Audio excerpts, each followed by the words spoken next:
ये एक और आज यहाँ पर नहीं सुरेश जी को समझ आ रहा है। नहीं है, ये भी प्रति है महोदय, ये भी प्रति है महोदय। एक आधुनिक भारत के निर्माण के लिए जरूरी है कि हर गरीब तक, मध्यम वर्गीय परिवार तक सुविधा पहुंचे। अब चूंकि राष्ट्रपति अभिभाषण में आधुनिक भारत के निर्माण की बात हुई है, तो इसलिए महोदय कहना जरूरी है कि प्रधान सेवक ने कहा कि सिर्फ चुनिंदा शहर नहीं बल्कि आधुनिक तत्व प्रगति के हर गांव, हर जिले तक पहुंचे। एक अचंभित करने वाला नजारा और है, फुर्सतगंज नाम का एक एयरपोर्ट जहां पर सिर्फ परिवार से संबंधित एकेडमी है, जमीन है सरकार की, लेकिन परिवार ने अपने नाम से, बेटा और बेटी के नाम से हॉस्टल खोल दिया है। यहां पर प्रधानमंत्री जी नेताजी सुभाष चंद्र बोस के नाम से इंफ्रास्ट्रक्चर बनाते हैं, सरदार वल्लभ भाई पटेल के नाम से इंफ्रास्ट्रक्चर बनाते हैं, वहां पर राहुल जी के नाम से, प्रियंका जी के नाम से हॉस्टल बना है सरकारी जमीन पर। और बोर्ड पर वो जब थे तो उन्होंने उस पूरी अकादमी के संचालन के लिए किसी हिंदुस्तानी को नहीं, किसी विदेशी कंपनी पर विश्वास किया। उस विदेशी कंपनी ने उस एयरपोर्ट का क्या हश्र किया, यहां पर उस रिपोर्ट में उल्लेखित है।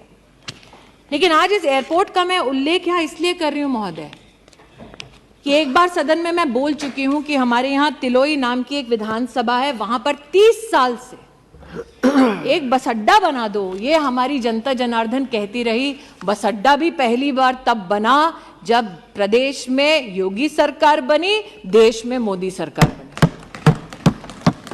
और आज अमेठी के सांसद के नाते मैं आनंदित हूं कि फुर्सतगंज एयरपोर्ट को अब उड़ान की स्कीम में सम्मिलित कर लिया गया है और अब अमेठी का साधारण नागरिक भी हवाई सेवा का इसमें फायदा उठा सकता है।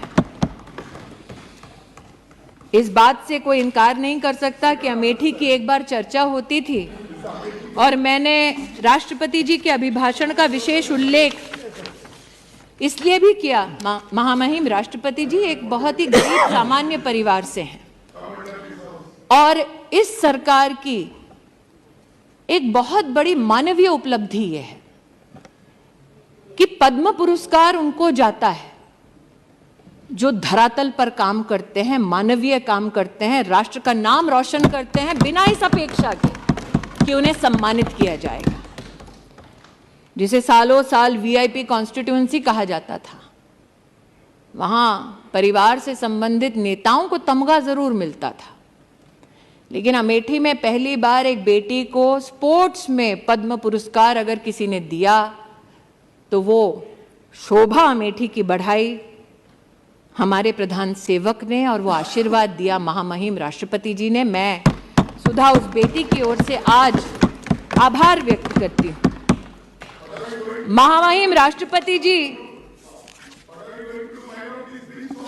हाँ मैं माइनॉरिटीज की भी वो बात करना चाहते हैं, मैं माइनॉरिटीज की भी महोदय, वैसे आपका महोदय निर्देश ये रहता है, आपका ये निर्देश रहता है महोदय कि सिर्फ चेयर जो रानी जी के वक्तव्य के अलावा कुछ भी रिपोर्ट और जो निजी वक्तव्य दे रहे हैं ताकि मैं भाषण अपना बंद कर दूं, उनको ना सुनो। तो मैं बताना चाहूंगी महोदय, महिला और माइनॉरिटी दोनों जो शायद इनको शर्मसार कर दे, हज की कल ही पॉलिसी देश में प्रस्तावित हुई और जब इनकी सरकार थी जो इस वक्त चिल्ला रहे हैं, तब हज की एक एक एप्लीकेशन के लिए पैसा लिया जाता था। जो हज पे नहीं जा रहा उससे भी पैसा लिया जाता था और पहली बार फॉर्म के लिए पैसा गरीब मुसलमान को ना भरना पड़े, ऐसी पॉलिसी मोदी सरकार लाई। 50,000 रुपए हज की यात्रा, उसमें कम खर्चा करना पड़ेगा गरीब को, यह भी कदम मोदी सरकार ने उठाया और भारत की तिजोरी से पैसा निकालकर ये नहीं किया। अनुशासित प्रशासनिक ढांचे के माध्यम से ये किया। आज जिस लोन की ये बात करते हैं, जब इनकी सरकार थी तो मात्र 100 करोड़ का लोन इन्होंने दिया अपनी सरकार में। मोदी सरकार ने माइनॉरिटी में 21,000 से ज्यादा छात्रों को 280 करोड़ रुपया से ज्यादा पैसा दिया। ये छलते रहे देश में माइनॉरिटीज को, ये कहते हुए कि ये इनके हमदर्द हैं। और आज जो मुझसे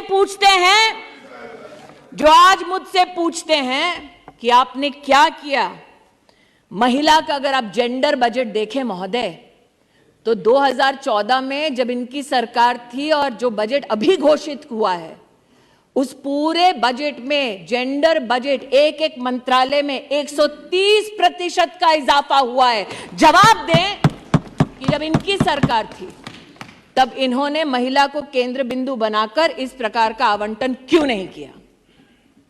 मैं आज दिनकर जी को याद करती हूं। राष्ट्रकवि ने कहा था, प्रण करना है सहज, कठिन है लेकिन उसे निभाना। सबसे बड़ी जांच है व्रत का अंतिम मोल चुकाना। संकल्प मोदी ने किया और इसीलिए आज कीमत चुकाते हैं जब आप बिना किसी तथ्य के उन पर कटाक्ष करते हैं, उन पर आरोप मढ़ते हैं। जिन्होंने आज इस सदन में आरोप मढ़ा वो बताएं कि 40 एकड़ भूमि पर आज भी 623 रुपए क्यों देते हैं, वो भूमि छोड़ते क्यों नहीं और सरकार को वो भूमि लौटाते क्यों नहीं। जिन्होंने आज इस सदन पर कटाक्षों की लहर गिना दी, उनसे पूछती हूं, सम्राट साइकिल अमेठी के किसानों की जमीन आज भी क्यों उस खानदान ने हड़पी है, लौटाते क्यों नहीं कोर्ट ऑर्डर के बावजूद। लेकिन ये मात्र जमीनों की बात नहीं है महोदय, कुछ और तथ्य हैं जो इनको शर्मसार करेंगे। जहां 50 साल एक खानदान ने प्रतिनिधि बनकर इस देश की संवैधानिक स्थानों पर, कुर्सियों पर हक जताया, उन लोगों का उन्होंने क्या हश्र किया आज मैं बताना चाहती हूं। महामहिम राष्ट्रपति जी ने अपने अभिभाषण में कहा कि प्रतिदिन सरकार प्रधानमंत्री आवास योजना के अंतर्गत 11,000 घर बनाती है। मैं कहना चाहती हूं कि अमेठी में महोदय 93,000 घर हमारी सरकार ने बनाकर दिए। मतलब लगभग 4 लाख लोगों के पास अमेठी में सर पर छत नहीं थी महोदय, जहां 50 साल इन लोगों का राज रहा।